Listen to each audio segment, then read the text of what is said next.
What is up everybody, Dak here, and today I'm back with some bad news. Unfortunately, the Mazda's sustained some damage. Apologies if there's any wind noise. I'm outside and can't really do anything about it. But been a minor head-on collision. And the problem with the Mazda is that it's got that oil leak, the persistent oil leak that it's had for a while. And now with this ding here, looks like it could be the end of the road for the poor thing. I'll just stand out the wind a bit. So, what have I got to do? Well, for a start, I've got to take the box out of the back again, as if we take it in to get evaluated and it's a write-off, I think they'll just be holding on to it. They could buy it back or something, but I'm really not sure. I did find a good Mazda SP23, which is the next model up from this car in every way. It's a new, it's got the next size up engine and it's got the upgraded interior. So, and also it's got about half as many Ks, in fact less than half as many Ks as this one, for a pretty good price. So I really hope we might be getting something like that. As it's not my car. It was kind of my car for a while, but then it went back to being the family car. It's just the way things go, kind of. But yeah, anyway, its rate of being the basement wheel looks like it could be up. Right now I'm just getting the box out.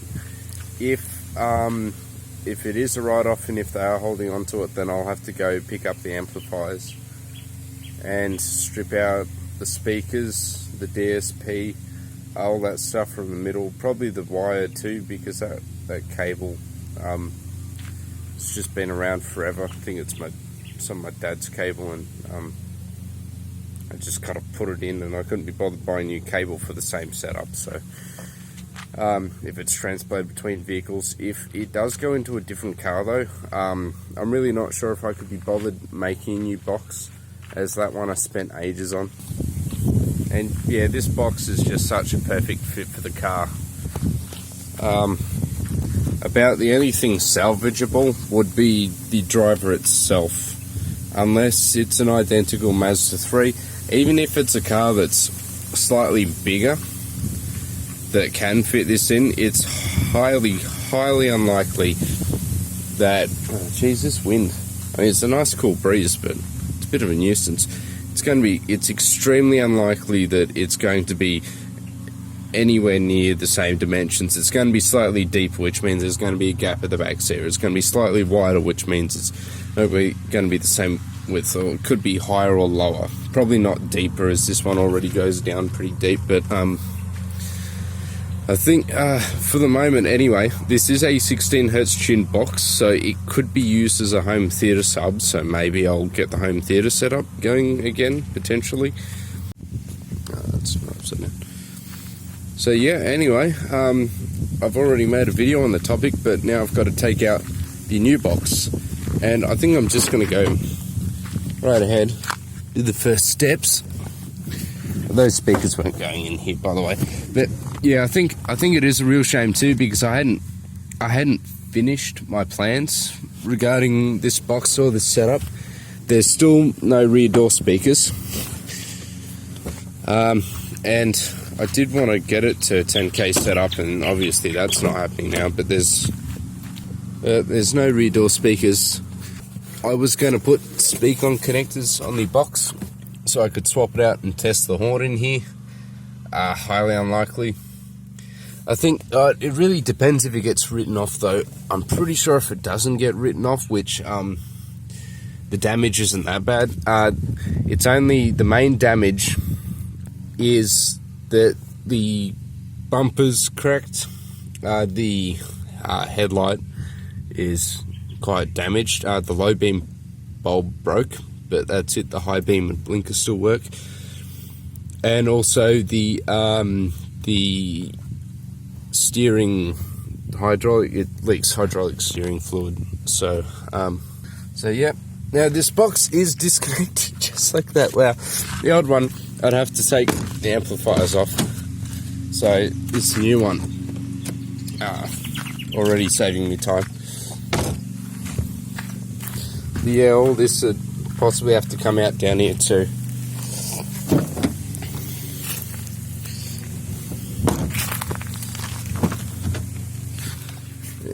Oh, what the heck? Oh, yeah, that's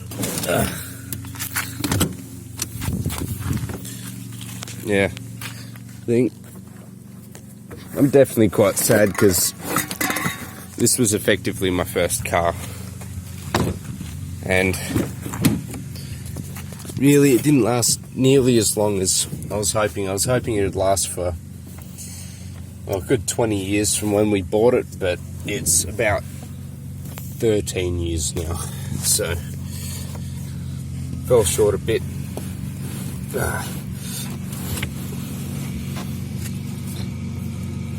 Anyway, I'm going to finish getting this out and come back. Yeah, judging by the skid mark here, looks like the box has been pushed forward. Once again, to reiterate, if you haven't seen the other video, in order to get this box in and out, I've got to push it forward into the cab, rotate it 90 degrees, and then pull it out the back, or push in, of course, the opposite way. Here's the handbrake exposed again. There has been a clunk coming from the rear, which is probably something to do with this handbrake. So that might require some investigation, but if the car's a write-off, then yeah.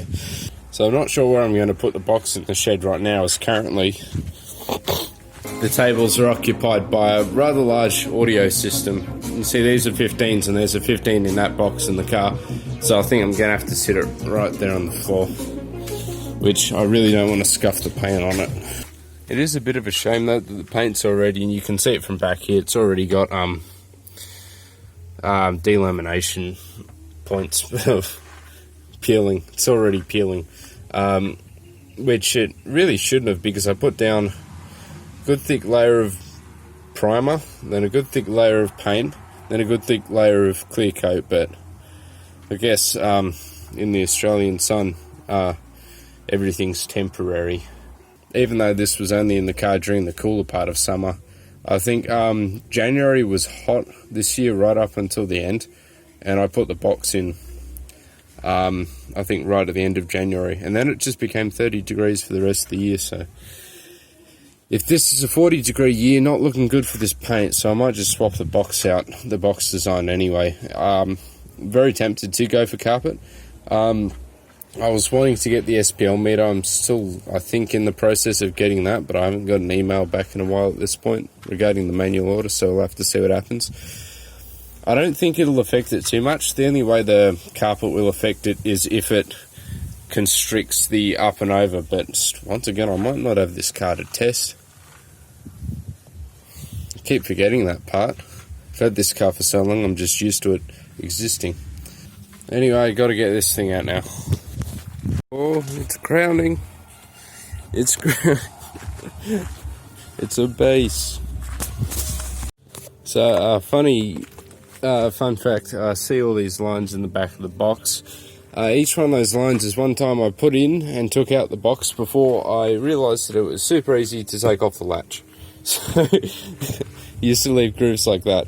The horn, because it weighs so much more and has thinner wood, was the breaking point for me taking off the latch, as it left a huge groove in the bottom of it, and now I'd say bugger it, and it's not even hard to take off, but I was just reluctant to do it because, I don't know, work smarter, not harder.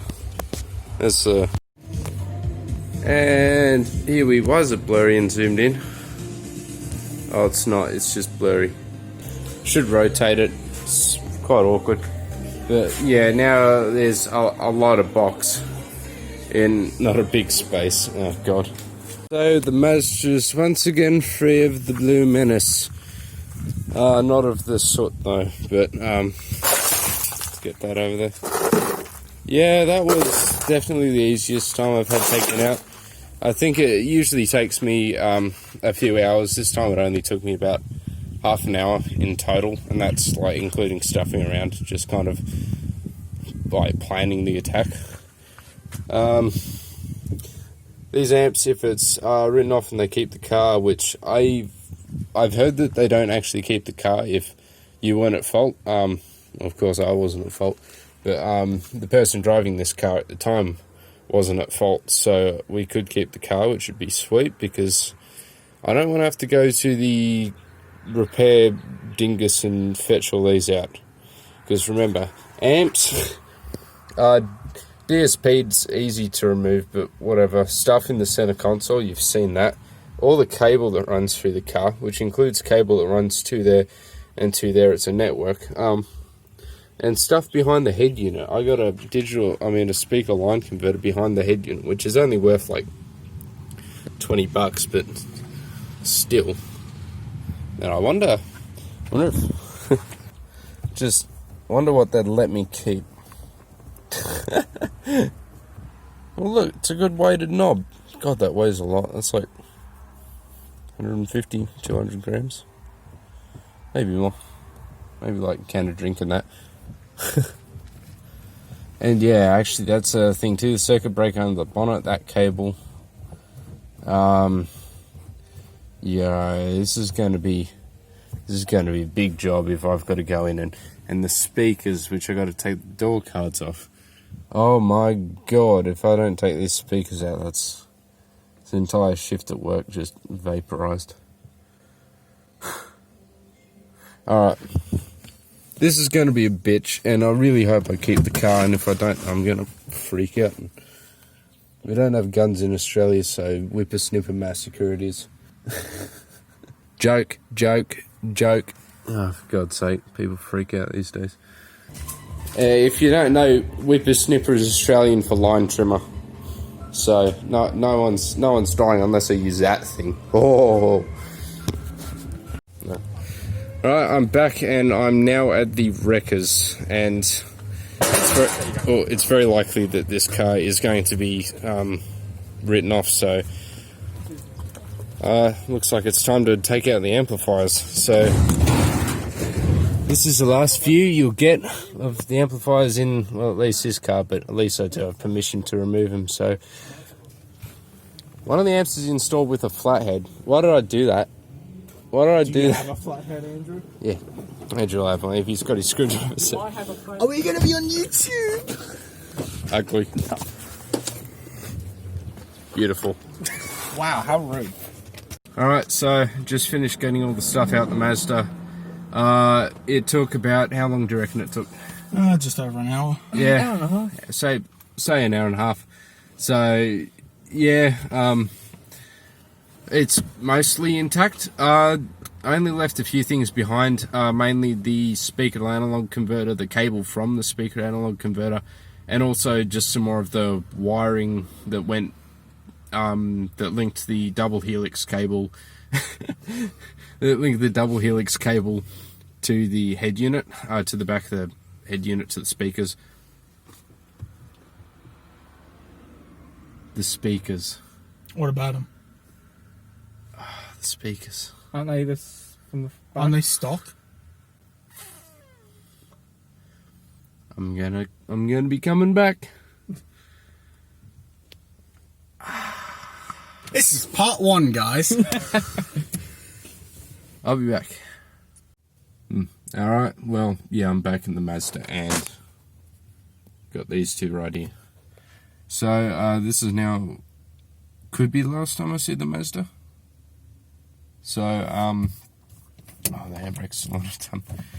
I think we're still expecting it to be written off, and at this point, since I've taken all the audio gear out of it, I don't really want to put it back in, especially too considering the car's now got an oil leak, so we might just be getting a new car. I think I was really sad about it, and I actually think I've gone through the grieving process. But now I think I'm on the other end, and I'm still sad, but now that everything except for, well, something behind here, just the speaker line converters, everything except the speaker line converter is out from the old setup, and the cord that ran from the speaker line converter. Yeah, if it's not written off, then I might dedicate this car. I think we still want to get another car. I really want to keep this car because even though it's got an oil leak, that's like its only issue, and that only happens while it's driving, because it's not an oil leak out the sump, it's an oil leak through the piston rings. So I'd like to keep it and turn it into a project car, because there are some mean looking Mazda 3s out there with some nasty body kits, and even though this one wouldn't be like a performance car, it'd be a car with a good stereo. And still got to decide. I'd probably do SPL on it. I'd probably, if I did sound quality, I'd want it to be a daily, just because, you know, you want to enjoy that kind of thing as much as possible. But SPL, you don't want to be exposed to SPL too often, as hearing starts to go. But yeah, I think that's everything now out of the car. We'll wait and see what happens. It should be assessed by the end of the week, which means this time it's the 20th or 21st. It's whichever day Monday is in September, around the 20th. So in a week's time, which is about my birthday, could be picking up a new car, which hopefully will be found a Mazda SP23 with 2.3 litre engine. It's basically this car, except 1 year you are half as many Ks, less than half as many Ks. And it's also, the upgraded model with, it's already got a Bose system in it. That's why I wasn't too worried about getting these speakers out, because if we get that car, it's already got the Bose speakers, and even though I'll DSP and timer on them, they should be better than stock, I'd imagine, because the stock ones in these, they sounded decent, but they look shabby, but they're kind of decent. But they're full ranges, and I don't like full ranges. Now it's kind of hot here too, because spring's starting to kick in really in Australia here. Even though you might see the overcast in the background, it was sunny all today, and now it's humid. I think this might actually kind of conclude the Sixth Order Band Pass series, which is everything, the Sixth Order Band Pass series and the Mazda modding series, which is everything going in and then everything coming back out, which is kind of tragic, you know, like, it's really sad, with all the effort I've put in. It didn't take long to take out, though. I think I mentioned it's like probably total about 2 hours now to remove everything, including the sub and the cables and the DSP and everything except the speaker. Look at it. So, the background's making my face all dark. So yeah, if you enjoyed this series, another car I'd like to get, but not likely I'm going to get at this stage, which is a N15 Triple S Pulsar 2-door. I reckon it'd be fun to put a big system in that with the license plate BASSS. You can do custom plates in Australia. Hopefully that one's not taken. Anyway, thanks for watching, and I'll see you in the next video, which is hopefully going to be either an install, a new box build for a new install, or something else innovative, although at this point it's probably going to be me SPL testing the horn, so depending on when I release this video too, but I think I'll release it pretty soon to when I record it. Thanks for watching. May your cars stay functional longer than mine did. See ya.